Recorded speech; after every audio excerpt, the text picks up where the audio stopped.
सुप्रभात बच्चों। कक्षा 5वीं विषय हिंदी उपविषय पाठ 4 एक भारत श्रेष्ठ भारत पुस्तक का नाम नई गुलमोहर हिंदी पाठ्य पुस्तक व्याख्यान 2। बच्चों, व्याख्यान 1 में हमने इस पाठ को पढ़ा तथा समझा था। आज हम पुनः इस पाठ को पढ़ते हैं तथा इस पाठ में आए हुए कठिन शब्दों को तथा शब्दार्थ को व इस पाठ के प्रश्न उत्तरों को जानते हैं। चलो बच्चों, अब हम इस पाठ को एक बार पुनः पढ़ते हैं। भारत तमाम विविधताओं के बावजूद फूलों की माला के समान है। कश्मीर से कन्याकुमारी तक और कच्छ से अरुणाचल प्रदेश तक भारत एक है। भारत विविधताओं में एकता का एक आदर्श उदाहरण है। आदर्श का अर्थ होता है श्रेष्ठतम अवस्था। विश्व पटल पर भारत के समान कोई अन्य देश नहीं है। भारत की सभ्यता संस्कृति विश्व में प्राचीनतम एवं महान है। प्राचीनतम का अर्थ है सबसे पुरानी। क्षेत्रफल की दृष्टि से हमारा देश विश्व का 7वां और जनसंख्या की दृष्टि से दूसरा सबसे बड़ा देश है। भारत विश्व का सबसे बड़ा लोकतंत्र है। हमारे देश में विश्व के प्रमुख सभी धर्मों को मानने वाले लोग रहते हैं। पर्वतराज हिमालय की गोद में बसे जम्मू और कश्मीर, हिमाचल प्रदेश, उत्तराखंड जैसे राज्यों में अत्यधिक ठंड पड़ती है। वहीं राजस्थान, गुजरात, उत्तर प्रदेश, बिहार, मध्य प्रदेश आदि राज्यों में भयंकर गर्मी पड़ती है। कश्मीर, हिमाचल प्रदेश तथा उत्तराखंड की आबोहवा स्वास्थ्य की दृष्टि से उत्तम और प्राकृतिक सौंदर्य से भरी है। आबोहवा का अर्थ होता है पर्यावरण। उत्तम का अर्थ है सबसे अच्छा। सौंदर्य का अर्थ है सुंदरता। इसलिए यहाँ पर्यटकों के आने का तांता लगा रहता है। कश्मीर को तो धरती का स्वर्ग माना जाता है। इसी प्रकार से उत्तर पूर्वी राज्य मेघालय को बादलों का घर कहा जाता है। विश्व में सर्वाधिक वर्षा वाले स्थान माउसिनराम और चेरापूंजी यही स्थित है। सर्वाधिक का अर्थ होता है सबसे अधिक। असम को कुछ लोग दुर्गम ऊंचे पर्वतों, भयंकर भूकंपों और भयानक बाढ़ का प्रदेश समझते हैं। दुर्गम का अर्थ होता है कठिन। भौगोलिक दृष्टि से यह प्रदेश सचमुच ऊंचा नीचा अर्थात असम है। सिक्किम में वन संपदा प्रचुर मात्रा में है। यह जैव विविधता से भरपूर क्षेत्र है। प्रचुर का अर्थ है ज्यादा, बहुत अधिक, और जैव का अर्थ है जीव संबंधी। सिक्किम भारत का पहला ऑर्गेनिक यानी कि जैविक राज्य है। दक्षिणी राज्य समुद्र तट पर स्थित है। केरल, तमिलनाडु, आंध्र प्रदेश की जलवायु श्रीलंका, सिंगापुर, इंडोनेशिया और मलेशिया से मिलती जुलती है। वहीं बर्फीले प्रदेश यूरोप की जलवायु से मिलते जुलते हैं। राजस्थान की जलवायु मरुस्थलीय देशों से मिलती है। मरुस्थलीय का अर्थ होता है रेतीली और जल रहित भूमि। जलवायु विभिन्नता का असर खान पान, रहन सहन, आचार विचार, शारीरिक रंग रूप एवं आकार प्रकार के साथ साथ पहनावे पर भी पड़ता है। पर्वतीय भागों में अधिक ठंड पड़ने के कारण यहाँ के निवासी ऊनी वस्त्रों का प्रयोग करते हैं, जबकि समुद्र तटीय लोगों को ऊनी वस्त्रों की आवश्यकता ही नहीं पड़ती। उसी प्रकार खान पान में पर्याप्त भिन्नता है। भिन्नता का अर्थ है अलग अलग। समुद्र तटीय क्षेत्रों के निवासियों का भोजन मछली चावल है, वहीं उत्तरी भारत में दाल रोटी और सब्जी बड़े चाव से खाई जाती है। यह तो विविधताओं की बात हुई। अब हम एक दृष्टि विविधताओं के पीछे छुपी भारत की एकता पर डालते हैं। दक्षिण भारत का प्रसिद्ध भोजन डोसा, इडली, उत्तपम, वड़ा आज पूरे देश में बनाया और खाया जाता है। महाराष्ट्र का श्रीखंड, पोहा और गुजरात का ढोकला और भांकरा पूरे देश के लोग चाव के साथ खाते हैं। राजस्थान की दाल बाटी, चूरमा, प्याज की कचौड़ी, गट्टे की सब्जी पूरे देश के लोग पसंद करते हैं। इसी प्रकार उत्तर भारतीय व्यंजन तंदूर की रोटी, नान, सब्जी, दाल, लिट्टी चोखा दक्षिण और पश्चिम भारत के लोग चाव के साथ खाते हैं। व्यंजन का अर्थ होता है भोजन। दक्षिण भारतीय नृत्य भरतनाट्यम, जो कहाँ का नृत्य है? तमिलनाडु का, और कुचिपुड़ी, यह कहाँ का है? आंध्र प्रदेश का। तो यह भी पूरे देश में पसंद किए जाते हैं।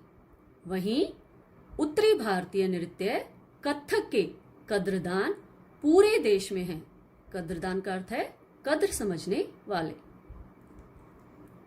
यद्यपि ऊपरी तौर पर भारत के विभिन्न प्रदेशों में पर्याप्त भिन्नता दृष्टिगोचर होती है, तथापि अपने आचार विचारों की एकता के कारण यहाँ सदा सामाजिक संस्कृति का एक ही रूप देखने को मिलता है। दृष्टिगोचर का अर्थ होता है दिखाई देना। यही कारण है कि तमाम विविधताओं के बावजूद भारत प्राचीन काल से सांस्कृतिक, भौगोलिक एवं राजनीतिक इकाई के रूप में विश्व का मार्गदर्शन करता आया है। इसलिए भारत में अनेकता में एकता का विश्व साक्षी है। अनेकता को बनाए रखने में भारतीय संस्कृति एवं अध्यात्म का महत्वपूर्ण योगदान रहा है। अध्यात्म का अर्थ होता है आत्मा से संबंध रखने वाला। संस्कृत भारत के अधिकांश भाषाओं की जननी है, इसलिए भारतीय भाषाओं पर इसका स्पष्ट प्रभाव दिखाई देता है। हिंदी, मराठी, नेपाली, बोडो आदि भाषाओं की लिपि देवनागरी है, जो संस्कृत की भी लिपि है। हिंदी अधिकांश भारतीयों द्वारा बोली जाने वाली भाषा है, अतः इसे भारतीय संविधान की 343वीं अनुसूची के अनुसार राष्ट्रभाषा के रूप में स्वीकार किया गया है। अनुसूची का अर्थ है पीछे जोड़ी गई सूची। यही एक भाषा है जो सारे भारत को एकता के सूत्र में पिरोने का कार्य करती है। भारत को एक बनाने में हमारे धार्मिक स्थलों की महती भूमिका रही है। आप देश के किसी भी भाग में चले जाइए, आपको एक ही तरह के मंदिर दिखाई देंगे। इनके गर्भगृह, आंगन, गोपुरम में पर्याप्त समानता देखने को मिलती है। इसी प्रकार अन्य धर्मों के पूजा स्थलों में भी यही समानता दृष्टिगोचर होती है। भारत 29 राज्यों और 7 केंद्र शासित प्रदेशों के मिलने से बना गणतांत्रिक देश है। भारत जैसी विविधताओं का मिलना विश्व के किसी एक देश में अन्यत्र दुर्लभ है। प्राचीन काल से ही भारत विश्व गुरु कहलाता आया है। जब शेष विश्व अंधकार में डूबा था, तब भारत के तक्षशिला, नालंदा, विक्रमशिला, ओदंतपुरी जैसे विश्वविद्यालय पूरे विश्व में ज्ञान का प्रकाश फैला रहे थे। वर्तमान समय में भारत ने मंगल ग्रह पर सफलतापूर्वक अपना यान भेजकर विश्व के शीर्ष देशों में अपना नाम शुमार कर लिया। शीर्ष का अर्थ है बाकी देशों में, शुमार का अर्थ है गिनती। भारत की अर्थव्यवस्था विश्व की बहुत तेज गति से बढ़ने वाली एक प्रमुख अर्थव्यवस्था है। साथ साथ भारत विश्व शांति की दिशा में अपना अमूल्य योगदान दे रहा है। अमूल्य का अर्थ है जिसकी कोई कीमत न हो। देश के नागरिकों को सदा स्मरण रखना चाहिए कि हम एक महान देश के निवासी हैं। अतः हम कोई ऐसा काम न करें जिससे विश्व में भारत की छवि खराब हो। हमें इस महान देश के सामाजिक एवं सांस्कृतिक मूल्यों की हर कीमत पर रक्षा करनी है। देश की एकता को बनाए रखना हम सभी की जिम्मेदारी है। इस देश ने हमें सब कुछ दिया है। नागरिकों का यह कर्तव्य बनता है कि वे राष्ट्रीय गौरव को बरकरार रखते हुए इसके विकास में अपना अमूल्य योगदान दें। चलो बच्चों, अब हम इस पाठ में आए हुए कठिन शब्दों का एक बार उच्चारण करते हैं। नंबर 1 संस्कृति, नंबर 2 क्षेत्रफल, नंबर 3 स्वास्थ्य, नंबर 4 राष्ट्रभाषा, नंबर 5 पर्वतीय। एक बार मैं पुनः दोहरा रही हूं। नंबर 1 संस्कृति, नंबर 2 क्षेत्रफल, नंबर 3 स्वास्थ्य, नंबर 4 राष्ट्रभाषा, नंबर 5 पर्वतीय। नंबर 6 विविधताओं, नंबर 7 प्राचीनतम, नंबर 8 लोकतंत्र, नंबर 9 राजनीतिक, नंबर 10 अर्थव्यवस्था। नंबर 6 विविधताओं, नंबर 7 प्राचीनतम, नंबर 8 लोकतंत्र, नंबर 9 राजनीतिक, नंबर 10 अर्थव्यवस्था। नंबर 11 है कर्तव्य, नंबर 12 है अमूल्य, नंबर 13 है अत्यधिक, नंबर 14 है भौगोलिक, नंबर 15 है शारीरिक। नंबर 11 है कर्तव्य, नंबर 12 है अमूल्य, नंबर 13 है अत्यधिक, नंबर 14 है भौगोलिक, नंबर 15 है शारीरिक। नंबर 16 है जिम्मेदारी, नंबर 17 है प्राकृतिक, नंबर 18 है पर्यटकों, नंबर 19 स्वर्ग, नंबर 20 दृष्टि, नंबर 16 है जिम्मेदारी, नंबर 17 है प्राकृतिक, नंबर 18 है पर्यटकों, नंबर 19 स्वर्ग, नंबर 20 दृष्टि। बच्चों, अब हम इस पाठ में आए हुए शब्दों के अर्थ समझते हैं। नंबर 1 आदर्श, इसका अर्थ है श्रेष्ठतम अवस्था। उत्तम, इसका अर्थ है सबसे अच्छा। सर्वाधिक, इसका अर्थ है सबसे अच्छा। प्रचुर, इसका अर्थ है बहुत अधिक। मैं एक बार पुनः दोहरा रही हूं। आदर्श, इसका अर्थ है श्रेष्ठतम अवस्था। उत्तम, इसका अर्थ है सबसे अच्छा। सर्वाधिक, इसका अर्थ है सबसे अधिक। प्रचुर, इसका अर्थ है बहुत अधिक। भिन्नता, इसका अर्थ है अलग अलग। कद्रदान, इसका अर्थ है कद्र समझने वाला। शुमार, इसका अर्थ है गिनती। आबो हवा, इसका अर्थ है पर्यावरण। सौंदर्य, इसका अर्थ है सुंदरता। भिन्नता, इसका अर्थ है अलग अलग। कद्रदान, इसका अर्थ है कद्र समझने वाला। शुमार का अर्थ है गिनती। आबो हवा का अर्थ है पर्यावरण। सौंदर्य का अर्थ है सुंदरता। तो बच्चों, अब आपको कठिन शब्द का उच्चारण करना आ गया होगा और इन शब्दों के अर्थ भी समझ में आ गए होंगे। आगे है दुर्गम, जिसका अर्थ है कठिन। जैव इसका अर्थ है जीव संबंधी। व्यंजन इसका अर्थ है भोजन। दृष्टिगोचर इसका अर्थ है दिखाई देना। अमूल्य इसका अर्थ है जिसका कोई मूल्य न हो। दुर्गम इसका अर्थ है कठिन। जैव इसका अर्थ है जीव संबंधी। व्यंजन इसका अर्थ है भोजन। दृष्टिगोचर इसका अर्थ है दिखाई देना। अमूल्य इसका अर्थ है जिसका कोई मूल्य न हो। बच्चों, आगे हम इस पाठ में आए हुए प्रश्नों के उत्तर जानते हैं। प्रश्न क, असम प्रदेश का भौगोलिक वर्णन कीजिए। असम प्रदेश का भौगोलिक वर्णन कीजिए। उत्तर है, भौगोलिक दृष्टि से असम ऊंचा नीचा प्रदेश है।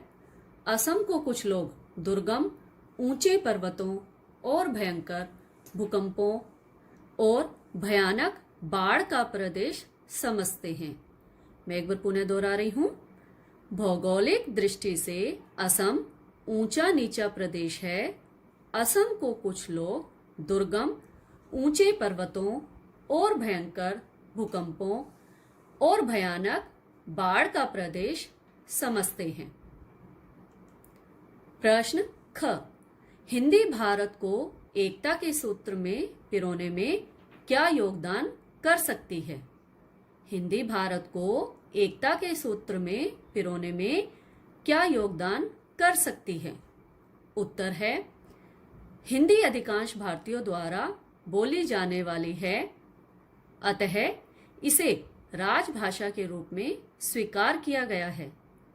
पूरे देश में अधिकांश लोग इस भाषा को बोल या समझ सकते हैं। इस प्रकार हिंदी भारत को एकता के सूत्र में पिरोने का काम करती है। मैं एक बार पुनः दोहरा रही हूं उत्तर। हिंदी अधिकांश भारतीयों द्वारा बोली जाने वाली है, अतः इसे राजभाषा के रूप में स्वीकार किया गया है। पूरे देश में अधिकांश लोग इस भाषा को बोल या समझ सकते हैं। इस प्रकार हिंदी भारत को एकता के सूत्र में पिरोने का काम करती है। प्रश्न ग, धार्मिक स्थलों में क्या समानता दिखाई देती है। धार्मिक स्थलों में क्या समानता दिखाई देती है। उत्तर है, गर्भगृह, आंगन और गोपुरम में पर्याप्त समानता देखने को मिलती है। मंदिरों का वास्तुशास्त्र हो अथवा उनकी मूर्तियां, सभी में समानता दिखाई देती है। मस्जिद, गुरुद्वारे और चर्च में भी ऐसी समानताएं दिखाई देती हैं। मैं उत्तर पुनः दोहरा रही हूं। गर्भगृह, आंगन और गोपुरम में पर्याप्त समानता देखने को मिलती है। मंदिरों का वास्तुशास्त्र हो अथवा उनकी मूर्तियां, सभी में समानता दिखाई देती है। मस्जिद, गुरुद्वारे और चर्च में भी ऐसी ही समानताएं दिखाई देती हैं। प्रश्न घ, भारत विविधता का देश है फिर भी एकता में बंधा है कैसे। भारत विविधता का देश है फिर भी एकता में बंधा है कैसे। उत्तर है, यद्यपि ऊपरी तौर पर भारत के विभिन्न प्रदेशों में पर्याप्त भिन्नता दृष्टिगोचर होती है। दृष्टिगोचर का अर्थ क्या बताया था, दिखाई देना। तथापि आचार विचारों की एकता के कारण ही यहाँ सामाजिक, सांस्कृतिक एक ही रूप देखने को मिलता है। यही कारण है कि तमाम विविधताओं के बावजूद राष्ट्रीयता की भावना एक ऐसी भावना है जो समस्त भारतीयों को एकता के सूत्र में समेटे रखती है। उत्तर में पुनः दोहरा रही हूं। यद्यपि ऊपरी तौर पर भारत के विभिन्न प्रदेशों में पर्याप्त भिन्नता दृष्टिगोचर होती है, तथापि आचारों विचारों की एकता के कारण ही यहाँ सामाजिक, संस्कृति का एक ही रूप देखने को मिलता है। यही कारण है कि तमाम विविधताओं के बावजूद राष्ट्रीयता की भावना एक ऐसी भावना है जो समस्त भारतीयों को एकता के सूत्र में समेटे रखती है।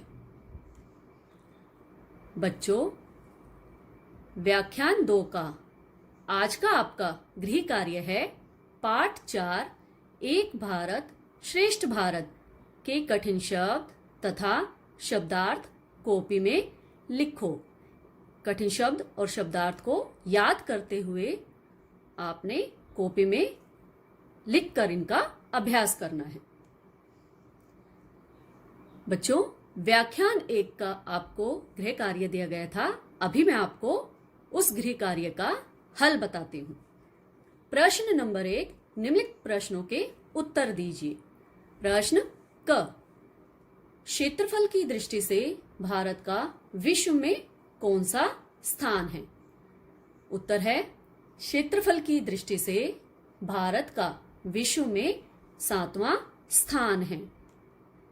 प्रश्न ख, जनसंख्या की दृष्टि से भारत का विश्व में कौन सा स्थान है? उत्तर है, जनसंख्या की दृष्टि से भारत का विश्व में दूसरा स्थान है। प्रश्न ग, धरती का स्वर्ग किसे कहा जाता है और क्यों? कश्मीर को उसकी प्राकृतिक सुंदरता के कारण धरती का स्वर्ग कहा जाता है। आशा है बच्चों आपने इन प्रश्नों के उत्तर लिख लिए होंगे। हमारे इस चैनल को सब्सक्राइब करें तथा वीडियो को लाइक करें। धन्यवाद।